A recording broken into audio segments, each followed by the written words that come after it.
বাড়িতে এখন আমরা ৩ জন লোক, শ্বশুর, আমি, বর।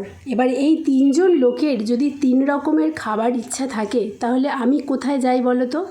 ভাবলাম কালকের অনেকটা পরিমাণে চিলি চিকেন আছে, রুটি করব ৩ জনের জন্য, ব্যাস ঝামেলা খতম।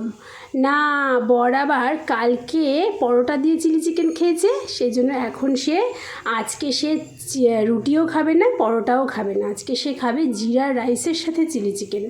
ভেবেছিলাম এক্সকিউজ দিয়ে ব্যাপারটাকে এড়িয়ে যাব, যে ঘরে কিন্তু ভালো চাল নেই, বলেও ছিলাম, কাজ হয়নি, নিজেই মার্কেটে বেরিয়ে চাল নিয়ে আসলো, ভাবো। আর এদিকে আবার শ্বশুরমশাই বলছে যে ফ্রাইড রাইসও জিরা রাইসও খাবে না আর চিলি চিকেনও খাবে না, তার জন্য বানাতে হবে রুটি। ভালো কথা। তারপরে আবার কিছুক্ষণ পর বললো, না না বৌমা, তোমরা যেটা খাবে সেটাই দাও। ভাবো, আমি তো আটাটা মাখাও হয়ে গেল, রুটিটাও হয়ে গেল, এরকম ঝামেলা তোমাদেরও কি পোহাতে হয়?